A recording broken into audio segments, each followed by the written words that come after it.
E meu camarada, tô aqui com a dúvida do século: R5 3600 versus o R7 2600, 6-core da terceira geração versus o octa-core da segunda geração. Qual vai ser melhor para o seu uso, né? Para o seu render, para a sua jogatina. Então, meu camarada, já deixei minha opinião aqui diversas vezes. Vou deixar nesse vídeo de novo, no final do vídeo. O que eu quero mostrar para vocês aqui são números, né? São dados, né? Coloquei alguns jogos de plataforma, né? Pro camarada que vai curtir jogar aí com a taxa de atualização do seu monitor, por exemplo, 60. Jogar com 60 FPS travadinho pro camarada do competitivo, camarada que quer frames. Jogos de Battle Royale, jogos de FPS, que quer frames ilimitado, que isso vai te ajudar na sua jogatina, no seu competitivo. Então vou te mostrar qual vai ser o melhor. Vou mostrar também alguns testes sintéticos, né, para tirar aquela dúvida se realmente é a terceira geração, porque aqui é um 6-core, né? Ah, Bruno, eu já sei a resposta, o octa-core é melhor, mas aqui é um 6-core que recebeu, né, um ganho de 15% no aumento aí do PC, do processador. E ainda trabalha com clock base um pouquinho mais elevado que o 2700, que o da segunda geração. Então será, né, que o 6-core, né, com ganho de IPC, clock mais alto, será que ele já chega no octa-core? Né? Isso que eu quero mostrar para você, eu quero tirar essa dúvida aí te mostrando, né, em números. Beleza? Então, sem mais delongas, vamos conhecer aí a bancada de teste.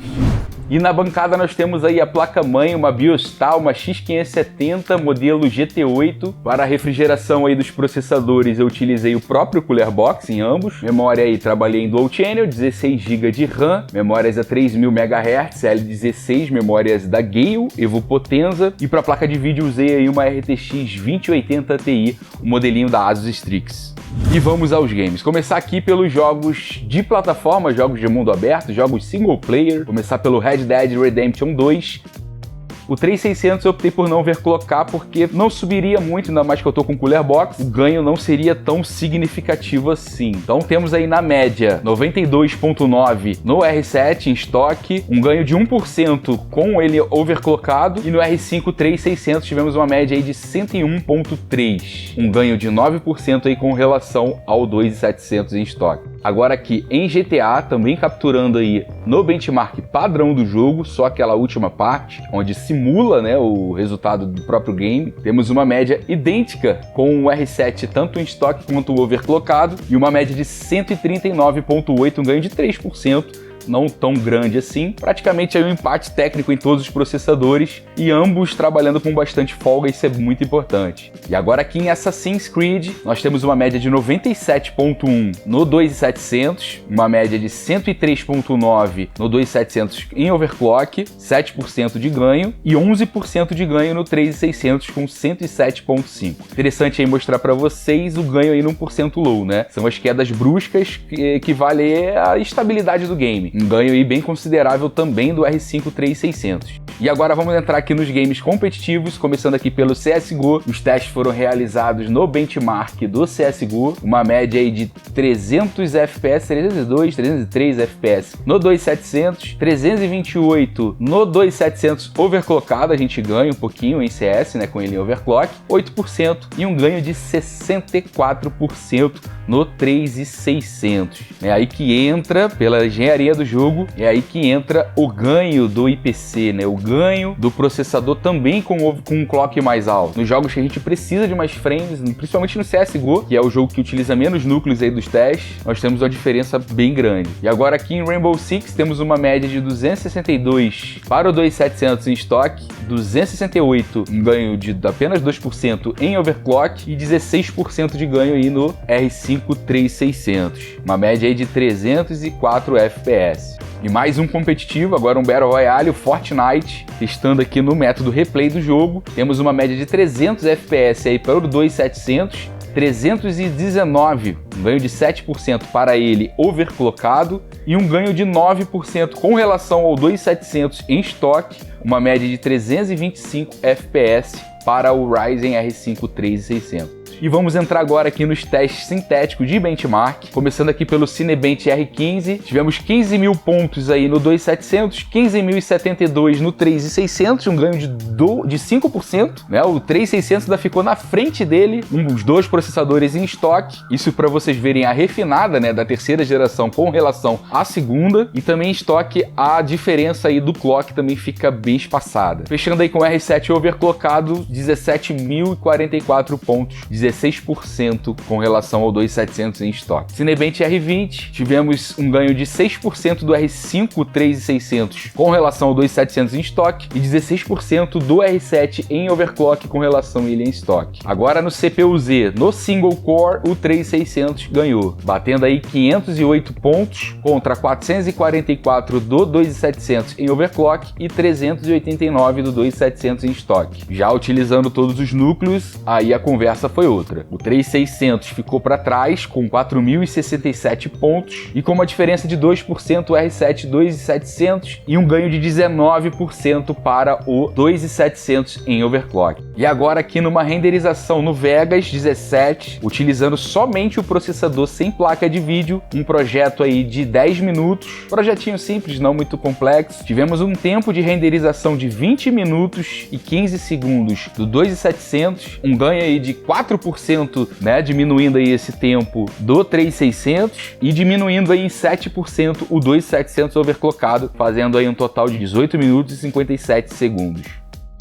E fechamos, meus camaradas. Vocês viram aí que são dois processadores bem semelhantes, né? Bem semelhantes. A principal diferença do R5 3600, falando em jogos, né? Em jogos, tá aqui para jogos, tá aqui para falar de jogos, né?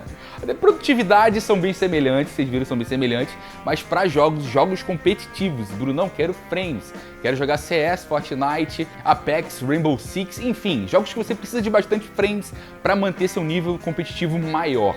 3600 ele leva vantagem, né, pelo ganho do IPC, né, o ganho considerável da terceira geração com relação à segunda, e ele trabalha com um clock um pouco mais alto, né? Vocês viram aí que o 2700 ainda dá pra gente subir um pouquinho, mesmo com o Cooler Box, dá pra trabalhar aí nos seus 3800, 3900, o processador fica free. Vocês viram que nos games aí, né, não utiliza o máximo do processador, e mesmo que um dia vá utilizar, né, em estresse aqui, dá uns 70 graus mais ou menos, isso para o processador tranquilo.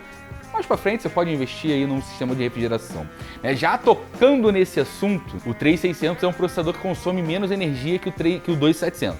Então, com o 3600 a gente consegue colocar com uma placa-mãe de entrada, uma placa-mãe com uma construção do VRM simples, né? Um exemplo aí, 4 fases, né? Que a maioria das placas são assim, 4 fases, né? Sem dissipação no VRM. Isso você consegue trabalhar bem com 3600, né? Você já tem uma plaquinha dessa, quer fazer um up, 3600, 2700 você já vai agredir mais o teu VRM, vai trabalhar com temperaturas mais altas, podendo te ocasionar aí, né, o throttling, o thermal throttling, né, a queda de frequência, queda da performance, para ser mais claro, e isso não é legal, até para a vida útil da tua placa-mãe. E outro detalhe também são os gamers casuais, né, o cara que trava ali na taxa de atualização do monitor, muito comum 60, a maioria 60 Hz, vai travar 60 FPS, e 75 também. Vocês viram aí que os dois instruem, né, até mais, Red Dead, jogo pesadíssimo, o GTA, teve o Assassin's Creed, já botei jogos piores aí de propósito, né, e vocês viram que os 60 eles trabalham bem. Então os dois, pro gamer casual,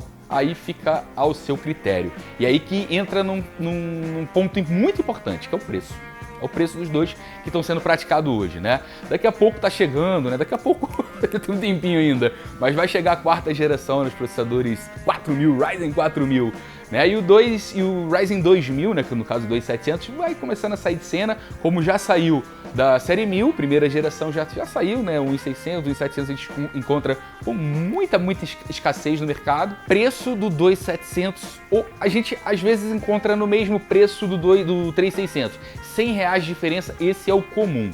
Na minha opinião, 3600 entra aí para um PC gamer, entra com mais força nessas condições. Agora, numas condições que eu tenho encontrado do 2700 em promoção, R$850, onde já dá uma boa espaçada do 3600, aí ele se torna muito interessante. Isso na minha opinião, na opinião do Brunão Gamer casual. Aí você vê o que é melhor para você. Sou gamer competitivo, 3600, né? Sou gamer casual, 2.700 numa boa oportunidade, entra muito bem, né? Beleza, meus camaradas? Então isso que eu queria concluir para vocês, mostrar para vocês na prática, né? Cansei já de falar sobre a minha opinião sobre esse combate aqui, né? Espero que tenha tirado essa pulguinha atrás da sua orelha, beleza? Então não esqueça aí, ó, redes sociais da Terabyte passando na tela, não esqueça de deixar o joia e peça nos comentários o próximo comparativo nesse mesmo padrão aqui no canal. Tamo junto? Fica com Deus, forte abraço, beijoca no coração e valeu!